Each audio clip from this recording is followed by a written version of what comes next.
Assalamualaikum warahmatullahi wabarakatuh, Ananda semuanya. Baiklah, pada video kali ini kita akan mempelajari mengenai tabel distribusi frekuensi.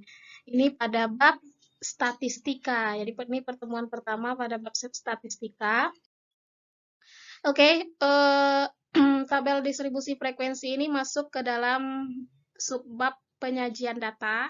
Di sini ada penyajian data, itu terdiri dari tabel distribusi frekuensi dan grafik. Terus grafiknya juga terdiri nih, terbagi menjadi 3, ada yang berupa histogram, ada poligon frekuensi, dan OGIF.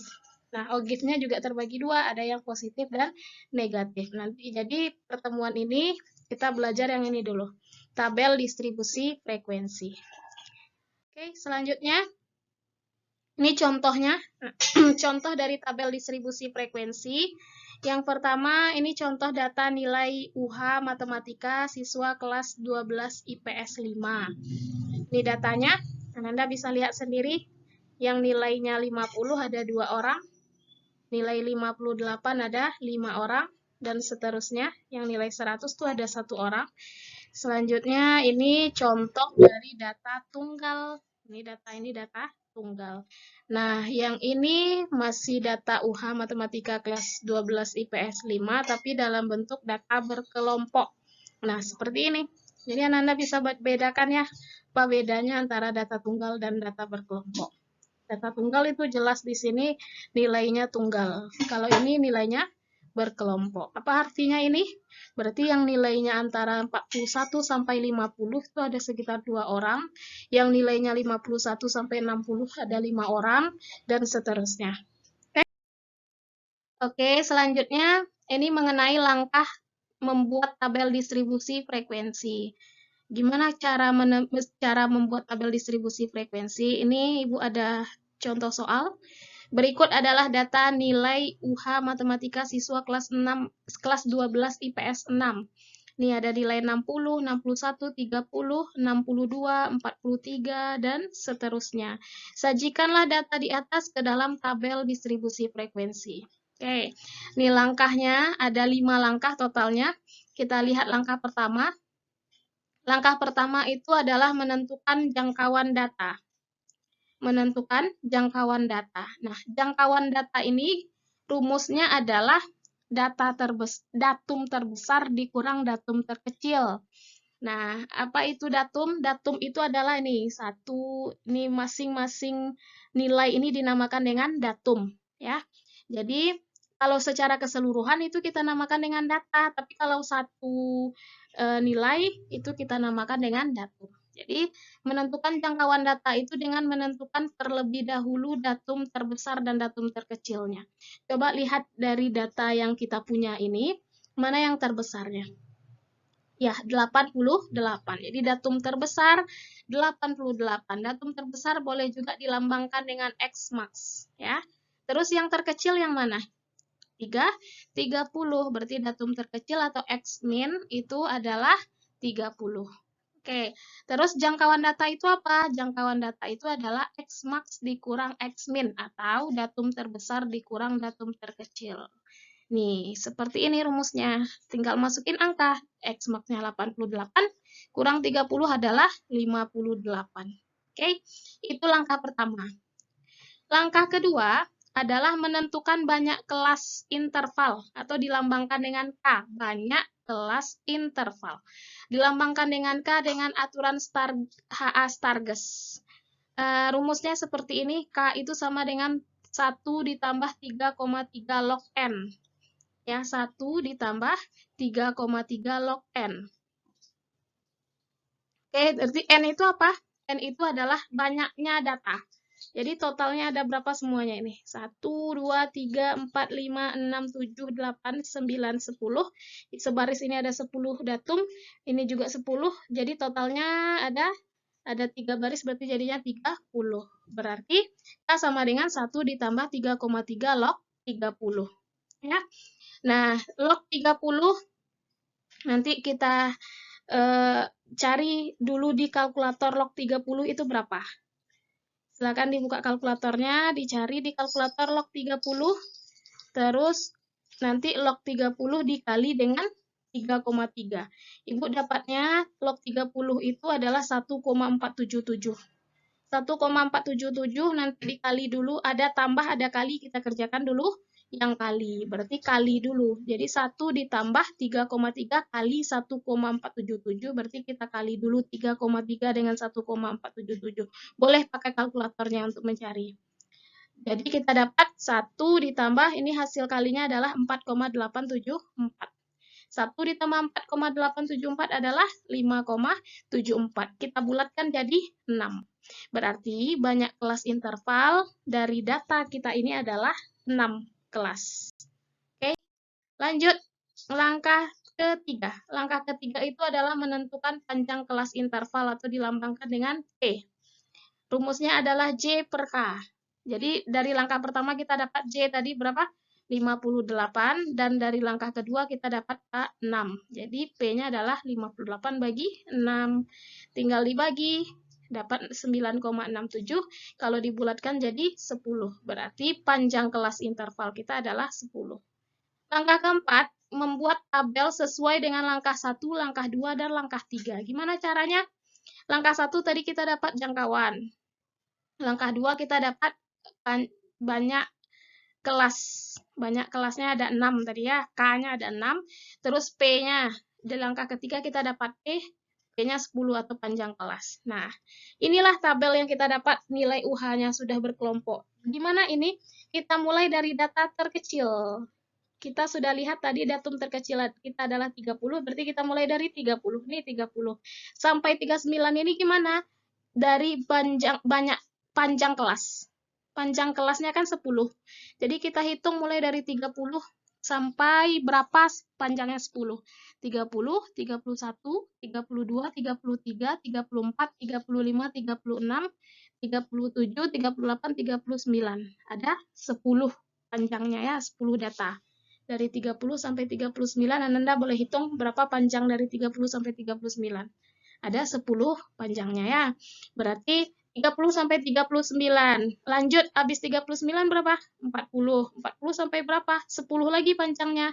40 sampai 49. 10 panjangnya ya. Terus lanjut, habis 49 berarti 50 sampai 59. Lanjut lagi, 60 sampai 69. Lanjut lagi, 70 sampai 79. Lanjut lagi, 80 sampai 89. Lanjut lagi, enggak lagi. Kenapa? Karena kan kita dapat K-nya tadi adalah banyak kelas ya. Ini banyak kelasnya tadi adalah 6. K adalah 6 tadi ya, kita dapat di langkah kedua. Coba hitung ini 1, 2, 3, 4, 5, 6 dah sampai 80 sampai 89. Jangan dilanjutkan lagi ya. Oke. Setelah dapat kita ini kelas-kelas interval ini, lanjut kita langkah kelima, yaitu menghitung frekuensi masing-masing kelas. Gimana cara ngitung frekuensinya? Kita letakkan datanya dulu. Nih, Ibu copy paste data kita yang tadi. Ini yang nilai-nilai UH 12 IPS berapa tadi? 6 ya. 12 IPS 6. Ini data-datanya. Terus kita buatkan tabel yang ini lagi, kita salin. Atau boleh di tabel ini saja Anda kerjakan, boleh. Selanjutnya dilihat 60 itu masuk kelas mana? Kelas ini ya. Berarti kasih terus 1. Terus 61 masuk di kelas ini lagi. Dikasih terus lagi di sini 1. Terus 30 masuk di kelas pertama nih. Berarti masuk ke situ, kasih terus. 62 sini. Kayak gitu terus. 43 di sini kasih. Terus 55 di sini ya, letakkan. Terus 67 di situ. Terus 68 di sini lagi. Kayak gitu terus sampai datum ini habis. 69, 39, berapa lagi? 41, terus 63, masuk kelas ini 63 ya. Terus 67, 50, 76 berarti di sini. Dan seterusnya 57, 56, 65, 49, 54 ya, 88, 40, 71, nih masuk 71, 51, 71, 70 dulu, 70, terus 51, nih 51 masuk ke situ. Jadi kalau udah 5 kita kasih garis miring. Jadi kita mudah ngitungnya, ya. Sama kayak pemilihan suara, menghitung pemilihan suara. Nah, seperti ini kan buat turus atau telinya. Lanjut 56. Tuh lanjut 54, 78 di sini, 54 di sini, 72 nih, terus 69 tuh. Udah selesai? Udah selesai semuanya, baru kita hitung. Ini berapa nih? 2. Ini 4. Lanjut, ini 5 tambah 3, 8. Ini 5 tambah 5, 10. Ini 5. Ini 1. Total ada? Kita jumlahin 2 tambah 4, tambah 8, 14, tambah 10, 24, tambah 5, 29, tambah 1, 30. Jadi, sesuai ya dengan jumlah data kita semua ada 30. Inilah tabel distribusi frekuensi dari data nilai UH Matematika kelas 12 IPS 6 tadi. Oke.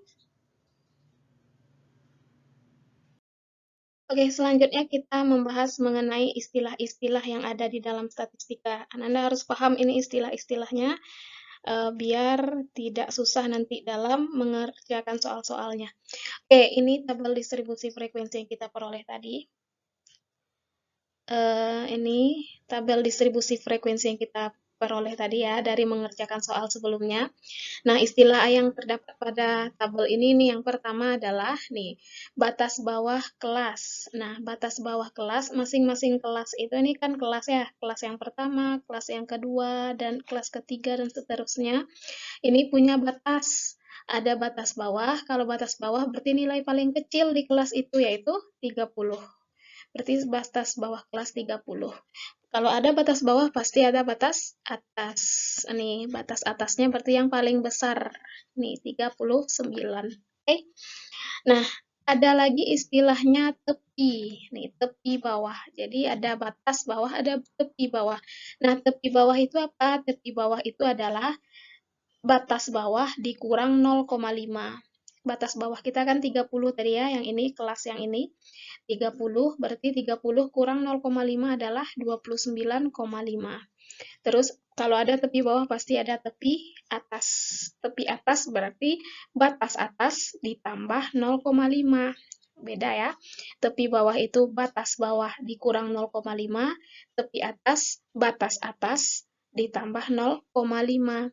Nah, kalau di sini kan di kelas 30 sampai 39 ini batas atasnya kan tadi 39, berarti tepi atasnya 39 tambah 0,5, jadinya 39,5. Oke, paham ya? Lanjut, ini Ibu kasih satu contoh lagi dari 70 sampai 79, kelas 70 sampai 79, coba tebak. Apa saja batas bawahnya? Ya, batas bawahnya adalah 70, batas atasnya 79, tepi bawahnya 70 kurang 0,5 adalah 69,5, dan tepi atasnya 79 ditambah 0,5, jadi 79,5. Oke, selanjutnya ada istilahnya panjang kelas. Tadi kita udah belajar ya panjang kelas. Panjang kelas itu kalau diketahui ini, batas atas, batas bawah, atau tepi atas, tepi bawah itu, rumusnya adalah tepi bawah atas dikurang tepi bawah.